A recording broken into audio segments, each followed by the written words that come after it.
Olá, hoje no Mundo Político, uma história de luta do movimento estudantil contra a ditadura. Um livro resgata a trajetória de jovens que lutaram por liberdade em tempos de censura e repressão. Em junho de 1977, o terceiro Encontro Nacional dos Estudantes em Belo Horizonte resultou na maior prisão em massa dos 21 anos de ditadura no Brasil.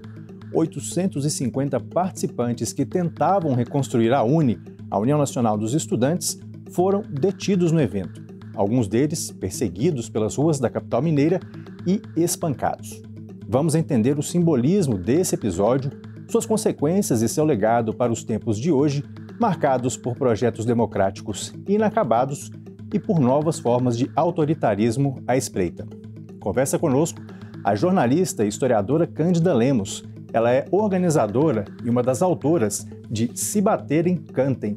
Estudantes desafiam a ditadura em 1977, lançado pelo grupo editorial Quixote. Cândida, é um prazer tê-la conosco aqui. Prazer é todo meu estar aqui com vocês, Heitor. Cândida, eu queria começar te ouvindo primeiro, claro, sobre o título desse livro, título tão instigante que vocês escolheram e por que focar nesse evento exatamente. Bem, vamos lá, Heitor. O Zuenir Ventura fez um livro que é um clássico da literatura brasileira, que chama 1968, O Ano que Não Acabou. E os anos 70, o ano que não acabou dos anos 70, é o 77. É um ano cheio de simbolismo, é um ano com muita ação, que é o despertar da sociedade civil brasileira a respeito da ditadura, do autoritarismo, que houve uma união de forças e um entendimento da sociedade civil sobre uma série de coisas. E esse movimento de Belo Horizonte, que aconteceu em Belo Horizonte, que tinha estudantes do Brasil inteiro, ele é um movimento muito detonador desse processo. Ele é chave para se entender essa conjuntura dos anos 70 da ditadura, que ela é muito longa, né? São 21 anos, então ela tem que ser periodizada e para compreendido nos seus detalhes. E o título, ele foi na época que os estudantes estavam sendo presos no diretório acadêmico da Faculdade de Medicina da Universidade Federal de Minas Gerais, a UFMG, no dia 4 de junho de 1977, onde que se ambienta grande parte do livro, mas não todo, quando os 800 ou 900 policiais invadiram o campus e cercaram tudo aquilo ali, alguém levantou e disse, um dos estudantes, não se sabe a autoria, gente, se baterem, cantem, ou seja, não enfrentem. Então, o pacifismo, a forma pacífica com que os estudantes enfrentaram tudo isso, a resistência pacífica é que marca essa geração de 77. Não havia uma pedra, não havia uma bomba caseira, não havia um pedaço de pau, nada. Eles enfrentaram silenciosamente, eles permaneceram ali à espera. A denúncia era o próprio fato, ou seja, o feio ficou só de um lado. E isso foi muito importante, porque a imprensa noticiou isso muito, de uma forma muito profissional, inclusive, e marcou, então, é a marca dessa geração. É a resistência pacífica, porém ativa. É uma resposta maravilhosa, né, de enfrentamento à repressão. Ô Cândida, eu imagino que testemunhar esse fato histórico e, na verdade, até fazer parte dele foi e continua sendo transformador aí na sua vida. Dá para dizer o que mais te marcou dentro daqueles acontecimentos ali que vocês viveram em 1977? Olha, eu acho que foi um pouco assim aquilo com flores enfrentando canhões.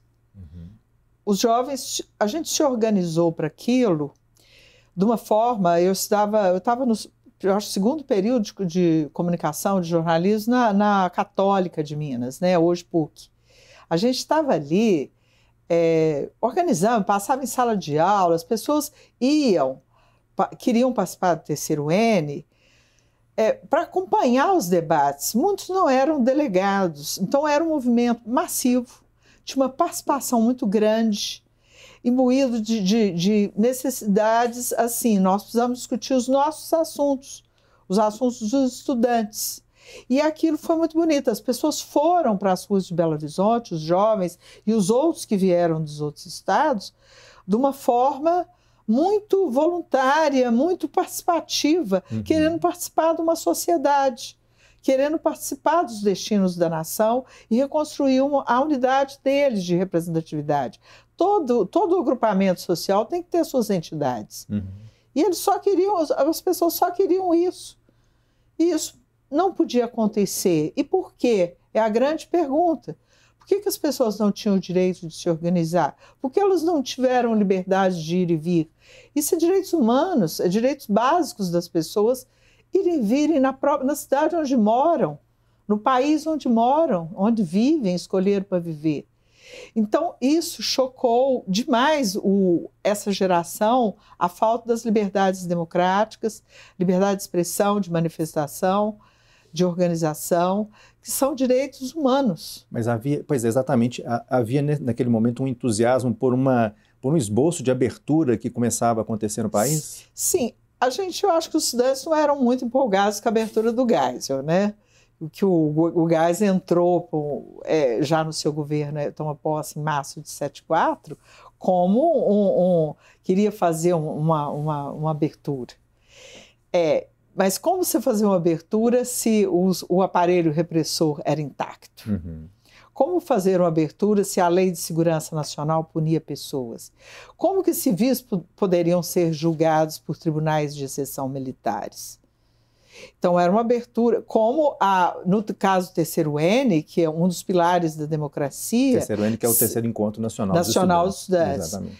Que visava reconstruir a UNE. Um dos pilares da democracia de todas as sociedades, das sociedades modernas, é a liberdade de imprensa.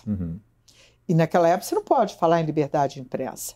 No caso, estamos aqui numa rede de televisão pública, todas as emissoras de rádio e televisão do Brasil receberam um comunicado da Polícia Federal no qual se dizia que não podia noticiar uma linha sobre o terceiro encontro nacional dos estudantes. Nem uma linha sequer. Estavam proibidos. Pelo contrário, havia um lettering e um áudio que falava: senhores pais, está reproduzido isso no livro, senhores pais, não deixem que seus filhos participem desse encontro. Esse encontro é proibido. Seu filho pode ser, se for, ele vai ser incurso na Lei de Segurança Nacional. Mais ou menos dizia isso. Então é o seguinte, quando não há liberdade de imprensa, não há democracia. Então a abertura foi muito limitada. Ela vai tentar, vai ser um pouco mais ampla, talvez mais para o final do governo Geisel, etc. Mas, porém, fruto de muita organização da sociedade civil, dos movimentos das mulheres, das donas de casa, vários segmentos sociais, que depois os estudantes abriram a porta. Depois vieram outros atrás da gente, a gente saiu de cena, ficamos mais reclusos, mais... em segundo plano, digamos assim, porque, claro, veio o movimento operário, o movimento sindical muito forte em 1978, o movimento da anistia, e sem contar a importância da Igreja Católica nesse período, teve um papel importantíssimo com as pastorais de base, etc., as pessoas tomando consciência, a luta de Eucaristia e por aí vai. Agora, Cândido, o terceiro N, né, o terceiro Encontro Nacional dos Estudantes, ele tinha sido, inclusive, proibido previamente pelo ministro da Educação. Ele acabou não ocorrendo de fato naquele junho de 1977, né? Ele teria sido um fracasso do ponto de vista organizacional, mas foi um marco histórico, inspirador, tanto é que está virando um livro neste momento. Por que esse episódio tão emblemático permaneceu tanto tempo fora da memória pública brasileira?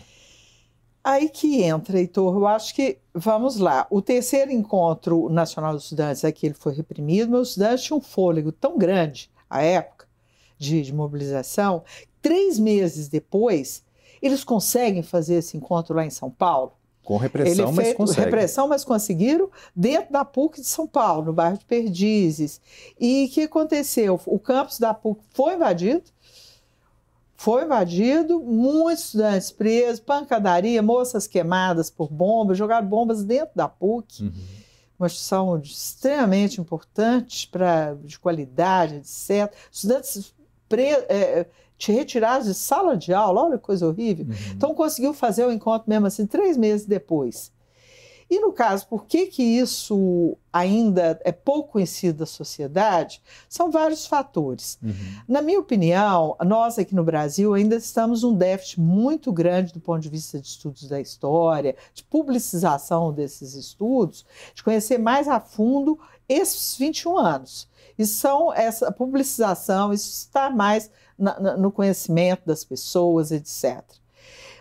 Parece que os estudos maiores se concentraram mais na primeira parte da ditadura, ou seja, do golpe em si, de 64, né? Como é que se deu, etc., deposição do João Goulart, e depois até o AI-5, né? A questão do AI-5, como é que foi isso, como é que as prisões, muitas pessoas perseguidas, teve a esquerda, grande parte dela entrou na luta armada, teve toda essa questão que foi mais problematizada em termos de filmes, de livros, de estudos, até essa primeira fase aí, que são os anos, como diz o Hélio Gaspari, ditadura. A ditadura desavergonhada, né? Ou seja, escancarada, né, que ele fala. Ela é totalmente escancarada. Depois, o terceiro N, ele entra, então, quase na segunda metade, né, dos anos 70, que são pouca coisa trabalhada nisso, nesse sentido ainda, e de conhecimento do grande público. Não por acaso, tudo isso começa a ser mudado, não por acaso o filme que vai representar o nosso país no Oscar esse ano, é ambientado em 77. Ou seja, começam as pessoas que fazem produtos culturais em larga escala, etc., a voltar os olhos para essa época. Isso é muito importante. É o filme Informante, né, do Kleber Mendonça. Eu ainda não assisti, vai estrear nos cinemas. Então é o seguinte, parece que é um conjunto caminhando, empurrando para que se conheça melhor esses períodos que são muito pouco conhecidos do grande público. O Cândida, o livro, ele dedica um espaço grande para os estudantes que foram presos, foram perseguidos, foram espancados, como a gente mencionou no início. Como é que foi para você lidar com essa dimensão humana daquele momento, transformando aquele contexto até de dor em narrativa histórica? Você enfrentou gatilhos aí, já que você viveu aquilo por dentro? Não. Olha, foi assim, algo do meu ponto de vista pessoal, foi extremamente prazeroso. A gente, no início, nós entrevistamos 80 pessoas, entre depoimentos, etc. No início, no projeto inicial, eram apenas, o previsto é 30, no máximo 40 era o previsto. Alguns jornalistas que a gente entrevistou que cobriram os fatos, como Otaviano Lage, Manuel Guimarães, Flamínio Fantini, pessoas que cobriram essa época. Luiz Fernando Imediato, o pessoal cobriu na época isso. Então eram assim, 35 pessoas, mas as coisas caminharam diferente. Eu falei, gente, então vamos caminhar diferente, vamos abrir espaço. O livro tem 374 páginas. A nossa previsão inicial era 280. Então tivemos de ampliar o número de páginas para caber todo mundo. Algo que me inspirou demais isso foi o filme Ainda Estou Aqui. Claro. Porque o Walter Salles, ele consegue falar de um tema extremamente duro, difícil e triste, de uma forma quase que lúdica. Ou seja, isso, então, a gente tentou nos relatos que não fossem relatos técnicos. Eu estava nesse lugar, mudei para lá, fui, lei de segurança nacional. Muito mais, são histórias humanas. Ele inspira isso. São histórias humanas, eram jovens, moças, estudantes de engenharia, estudantes de medicina, estudantes de comunicação, eram moços, estudantes de engenharia, estavam ali, era o orgulho das famílias brasileiras. À época, o curso superior era uma coisa dificílima, ingressar no curso superior. E era o orgulho das famílias ter um filho universitário e ver que vergonha esses moços, essas moças presos, porque tentar reconstruir uma entidade estudantil. Então, ou seja, isso é um choque muito grande. Do meu ponto de vista pessoal, é uma realização muito de vida. Era algo que a gente tinha que fazer, essa geração. A gente tinha que fazer isso de uma forma ou de outra. Trazer à superfície.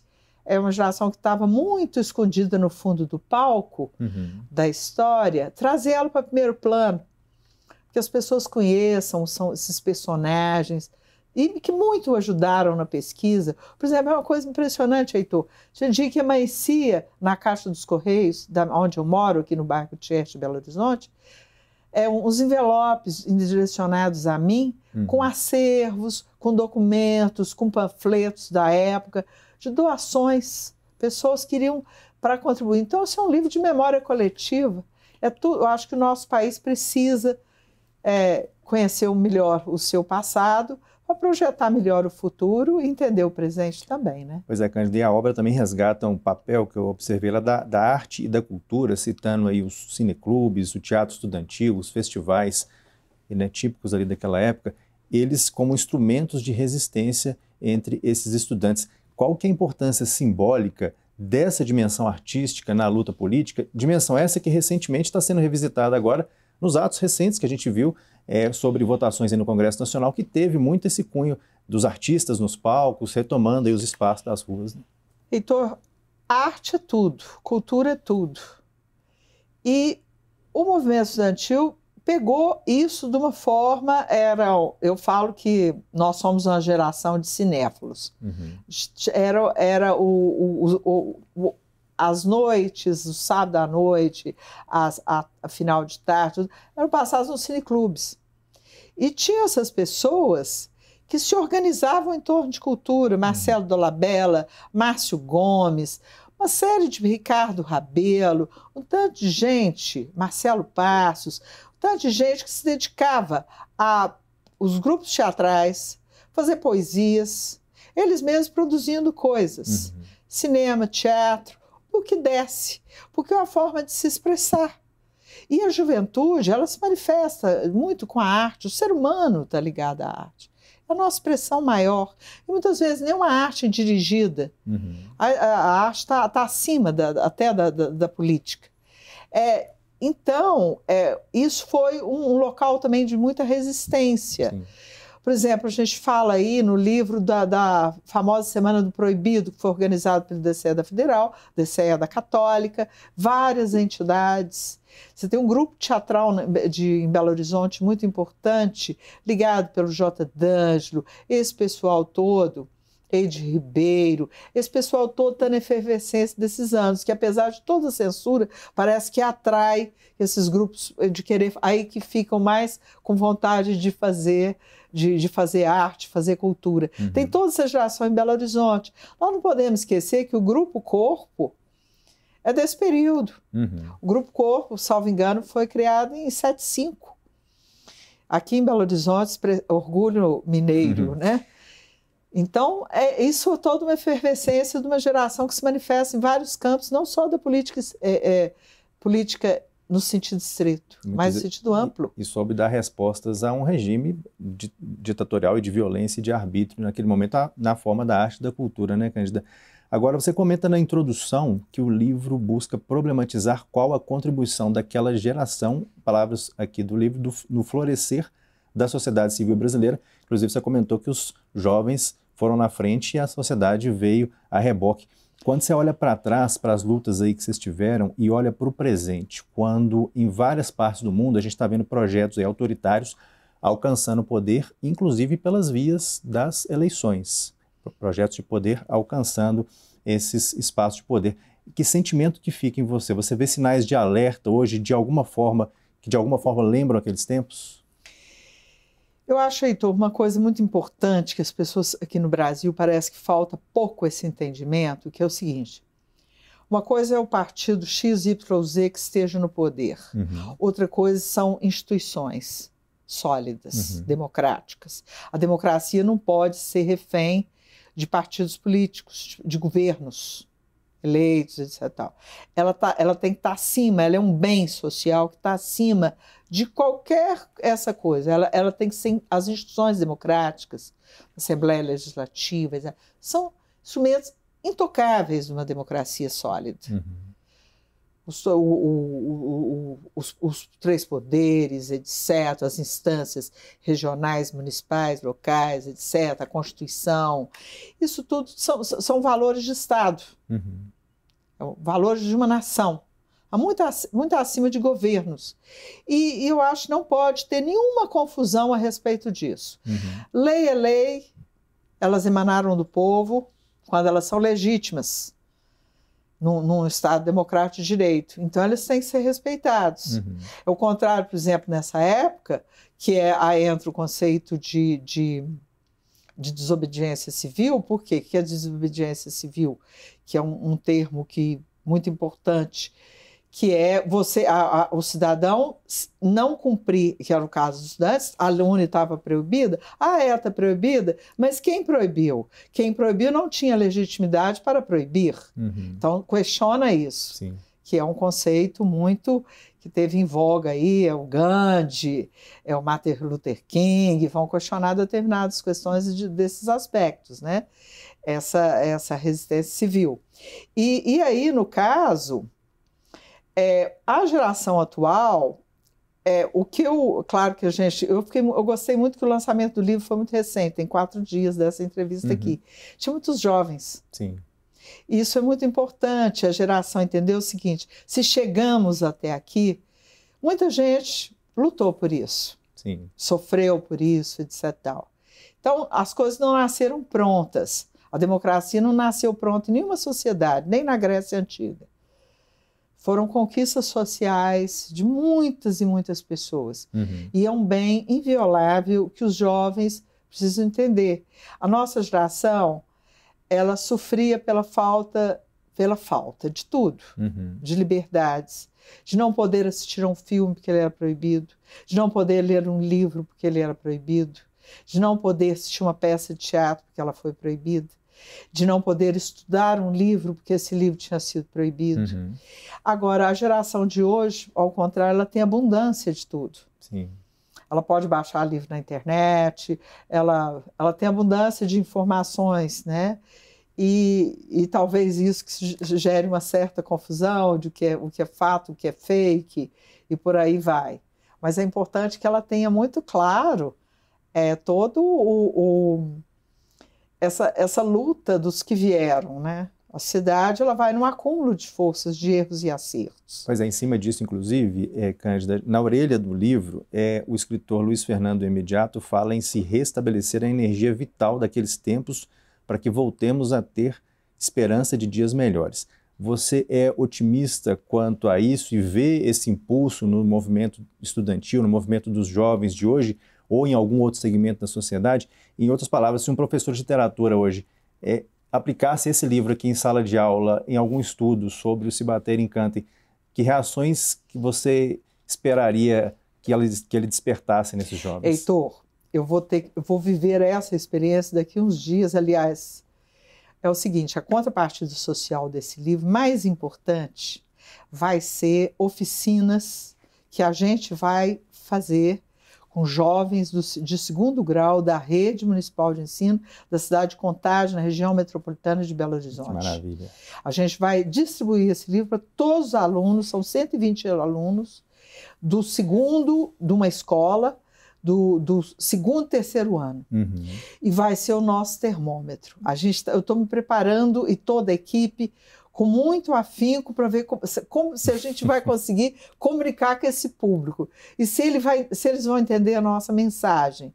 A primeira questão que eu levanto é o seguinte: está aberto para as perguntas deles. O importante é eles perguntarem, eles têm que entender. Nós não podemos ditar em cima deles, nós não podemos impor conhecimentos. Nós temos que colocar um fio condutor para que eles se motivem a isso. Claro que, como um ser humano, eles estão abertos para isso. Eles são pessoas do bem, eles são pessoas que querem aprender, que têm sede, devem ter uma certa curiosidade sobre isso. Então, a gente não parecer pessoas ultrapassadas tentando impor algo para eles, mas que a gente possa contribuir alguma coisa para a formação deles. Então, o desafio está batendo na nossa porta, literalmente batendo. Te confesso que eu tenho bastante medo, mas vai dar certo. Eu sou muito otimista. Eu sempre fui. Nossa, a gente tem que ser, né? O Cândida, a gente está caminhando para o finalzinho, só um pouquinho de tempo ainda que a gente tem disponível, mas só uma última pergunta, que muitos dos estudantes lá de 1977 se tornaram figuras públicas, intelectuais e líderes políticos, que a gente vê ainda hoje aí no cenário político brasileiro. Como é que você avalia o percurso dessa geração e o que ela realizou e que ainda ficou por fazer? Rapidamente. Rapidamente, antes de tudo, eu gostaria de agradecer ao Ministério da Cultura e nosso patrocinador, a Engeia, por ter acreditado na gente. Tem muita gente que é da geração 77, que a gente viu, tem da de 68, que muita gente é de 77. Por exemplo, lá no lançamento, tinha, não só do mundo político, você tinha o Rogério Correia, que foi um terceirenista raiz, preso, era um calouro da Universidade Federal de Minas Gerais, e que é deputado federal, já foi dessa casa aqui. E você tinha no meio, entre os grandes profissionais, você tinha pessoas como o Dr. Emerson Fidelis, que é talvez um dos maiores cirurgiões do país de quadril. Terceirenista também estava lá prestigiando o evento. Foi esse tipo, são pessoas assim, são vários perfis que contribuíram para a sociedade brasileira, estão contribuindo ainda para a sociedade brasileira. São engenheiros, pessoas muito interessantes que estão aí, e mesmo são anônimos, grandes professores, grandes pesquisadores, faz parte dessa geração, orgulho para todo mundo. Ou seja, as pessoas construíram esse país, ajudaram a construir esse país atual. Então, são pessoas que merecem méritos, precisam ser ouvidas e entendidas, têm muito a contribuir ainda para a sociedade brasileira, para uma sociedade democrática e aberta, plural. Cândida, é uma alegria enorme a gente receber uma dessas figuras, que é você aqui na nossa mesa, na nossa entrevista de hoje. Muito obrigado pela presença conosco. Eu que agradeço o privilégio de estar aqui. Eu conversei com a jornalista e historiadora Cândida Lemos, ela nos contou sobre o histórico encontro de estudantes em BH há 48 anos, que terminou aí com 850 detidos pela ditadura. Esse episódio é recuperado no livro Se Baterem, Cantem, Estudantes Desafiam a Ditadura em 1977, publicado pelo grupo editorial Quixote. Cândida é a organizadora e divide a autoria com Ângela Drummond, Isabel Zoglio, Samira Zaidan e Virgínia Castro. Todas viveram aquele momento de repressão e violência. O Mundo Político fica por aqui. Muito obrigado por nos acompanhar e até o nosso próximo programa.